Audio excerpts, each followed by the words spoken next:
Good morning बच्चों। आज हम पढ़ेंगे कि self inductance of a long solenoid. कोई लॉन्ग सोलेनॉइड है एल लंबाई की, जिसकी लेंथ एल है और area of cross section A है और इसमें नंबर ऑफ टर्न्स एन है, तो इसका क्या सेल्फ इंडक्टेंस आएगा। इसमें जो सेल्फ इंडक्टेंस प्रोड्यूस होगा उसकी वैल्यू क्या होगी। तो ध्यान दें, सबसे पहले हम लोग देखेंगे कि अगर हमने इसमें करंट फ्लो कराई, मैंने तो जस्ट एक स्केच बना दिया है, यहाँ बैटरी वगैरह लगाकर रिहोस्टेट लगा करके इसमें करंट इंक्रीज करेंगे। मान लीजिए किसी समय इसमें करंट जो भी फ्लो हो रही है उसकी वजह से मैग्नेटिक फ्लक्स कितना क्रिएट होता है, यानी फील्ड कितना क्रिएट होता है। देखिए कॉइल में फील्ड कितना क्रिएट हो रहा है वो ध्यान दें। मान लीजिए आपने करंट फ्लो कराई और उसमें फील्ड क्रिएट होता है बी की वैल्यू होती है म्यू नॉट एन आई। अब यहां देखिए, ये आपने पढ़ा हुआ है चैप्टर में कि कॉइल में फील्ड कितना निकलता है, यानी फील्ड कितना प्रोड्यूस होता है। तो फील्ड होता है B is equal to mu not an I. यहां पर N क्या है? N है number of turns per unit length. याद कर लीजिए, स्मॉल n यहाँ, कैपिटल N तो हमने नंबर ऑफ टर्न्स टोटल माना, लेकिन number of turns unit length में, एक छोटी सी यूनिट लेंथ में कितना होगा, तो ये इसको बोलते हैं n is equal to capital N upon L। अब भाई इतने लंबाई में, मान लीजिए ये लंबाई L है इसकी, इतने लंबाई में नंबर ऑफ टर्न्स कितने आते हैं? n। तो यूनिट लेंथ में कितने आएंगे, इसको आप ऐसे समझ लीजिए ना कि L लेंथ में नंबर ऑफ टर्न्स n आते हैं, तो 1 मीटर लेंथ में या 1 यूनिट लेंथ में कितना आएगा, तो n अपॉन L। इसी को हमने क्या कह दिया? स्मॉल n कह दिया। तो जहां कहीं स्मॉल n है तो उसका मतलब होता है कैपिटल N अपॉन L, यानी number of total turns upon length. तो हमने आपसे बोला कि अगर हमने करंट I फ्लो कराई तो उसमें में फील्ड क्रिएट हो गई म्यू नॉट एन आई, लेकिन यहां पर फ्लक्स कितना क्रिएट होगा, मेन बात ये है। अब चूंकि एक टर्न तो है नहीं कॉइल में, n नंबर ऑफ टर्न्स है, तो टोटल फ्लक्स इन कॉइल हम यहां लिख सकते हैं total flux in coil. Coil में टोटल फ्लक्स कितना होगा, तो आंसर है n फाई होगा, क्योंकि फाई हो गया एक कॉइल का फ्लक्स और n आपके पास है तो n फाई हो जाएगा। अब आपको मालूम है कि फाई की वैल्यू क्या होती है, फाई होता है b इंटू ए। तो ये क्या चीज बन जाएगी आपकी, b की जगह आप क्या लिख सकते हैं, म्यू नॉट एन आई और ए। ये आपका हो गया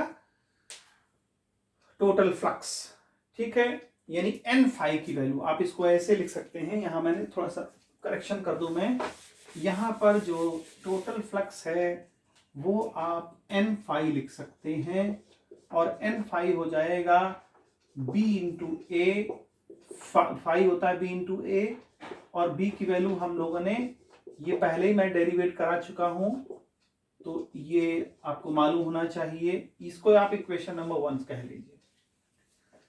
ये तो हो गया हमारा टोटल फ्लक्स। लेकिन आपने पहले पढ़ा हुआ है सेल्फ इंडक्शन में, सेल्फ इंडक्शन में फार्मूला आपने पढ़ा है self coefficient of self inductance का n फाई अपॉन आई। तो देखिए n फाई की वैल्यू हम लोगों ने कितनी निकाली, इतनी, तो यहां वैल्यू पुट कर दीजिए। तो n और फाई की वैल्यू हो जाएगी n mu not an I ए। हाँ ठीक है, तो देखिए यहां पर क्या हो जाएगा, n फाई n हो जाएगा n स्क्वायर, ठीक है, n आपका यहां पर हमने रख दिया, हाँ ठीक है। तो देखिए ये हो जाएगा n square mu not an I A is equal to L. अब हमको डिफाइन क्या करना है, हमको डिफाइन, अच्छा यहां पर एक चीज रह गई है, अपॉन n रह गया है, थोड़ा सा इस पे करेक्शन करना पड़ेगा। एक चीज यहां पर रह गई है, देखिए n हमारा था ही, सॉरी n फाई की जगह हम क्या रखेंगे, ये पूरी वैल्यू रखेंगे। तो n फाई की जब पूरी वैल्यू रखेंगे तो n mu not an I ए, और अपॉन आई, ये आई से आई कैंसिल हो जाएगा, तो कितना बचेगा बच्चों, एल बराबर म्यू नॉट एन, ये एन यहां देखिए, ये एन तो भी रखा हुआ है, इस एन को यहां रखेंगे, N mu not N into A upon I cancel हो गया है।